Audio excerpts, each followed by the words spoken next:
గారికి నోటీస్ పంపుతూనే ఇంత రేషాలు, ఇన్ని కుట్రాలు, ఈ అటెన్షన్ డైవర్ట్ చేసే సిస్టంలు.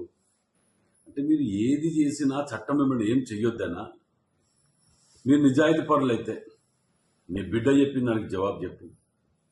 నువ్వు నిజాయితీ పరులు అయితే చక్కగా వెళ్ళి సిటీకి ఏం జరిగిందో వాళ్ళు అడిగిన ప్రశ్నలు చెప్పి నీ నిజస్వరూపాన్ని, నీ నిజాయితీని తెలియజేసుకో.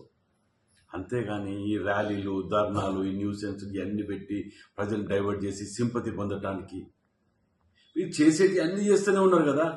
ఇంకా బుద్ధి రాకుండా నిన్న కూడా ఆ కౌశిక్ రెడ్డి అది ఏంటిది, అది అధికారుల మీద దాడి లేనిది, దౌర్జన్యాలు లేనిది. అంటే మీరు ఏమి చేసినా చూసుకుంటూ విచారణ విలువద్దు. మీరేమన్నా మీదికెళ్ళి ఊడిపడ్డారా? మీకు దేని గురించి చేయాలి? నోటీస్ ఇస్తేనే బట్టలు చెప్పుకుంటున్నారే. మరి గతంలో ఇంత మందిని లోపటించినప్పుడు గుర్తు రాలేదు, సోయి రాలేమే, వచ్చి నిరూపించుకోలేమా నిజాయితీని?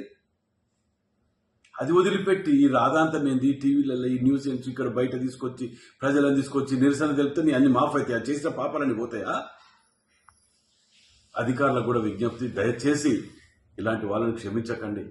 మీ యొక్క వృత్తిపరమైన న్యాయమైనది ఏది ఉంటే అది చేయవలసిందిగా విజ్ఞప్తి చేస్తున్నా. దేనికంటే దీంట్లో వీళ్ళు చేసే తప్పులు, మంది మార్బల్ నేర్చుకుని దాడిలు, దౌర్జన్యాలు, తిరగబాటు చేసినట్టు మాట్లాడి ఏమనంటే ఉద్యమం దానికో పేరు పెట్టి చేసేటి అన్ని దొంగతనాలు, పేర్లు, ఉద్యమాలు.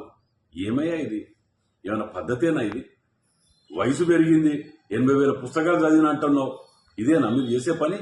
ఇదేనా నీ రెచ్చగొట్టడం, తెలంగాణ తగలబెట్టడం అనేది? బిడ్డ, ఇక్కడెక్కడ గొడవలు జరుగులు, ఎక్కడ ఏది జరిగినా అది మాత్రం మంచి పరిణామం కాదు. తెలంగాణని ఇదివరకే అప్పుల పాలు చేసి సర్వనాశనం చేసి మళ్ళా మాయమాటలతో చెప్పి అధికారంలోకి వస్తే మళ్ళీ ఏదో వస్తాం, రాబోతాం, వస్తే 3 ఏళ్లలో చింపుతాం, చేస్తాం. ఇవన్నీ మర్చిపోండి. మీరు ప్రజలు నమ్మరు. ఇంత కూడా తెలంగాణ లేకుండా ఖతం చేస్తారు వీళ్ళు, ఈ కుటుంబం కనుక మళ్ళీ అధికారంలోకి వస్తే. దయచేసి వీరిని నమ్మకండి ప్రజలారా.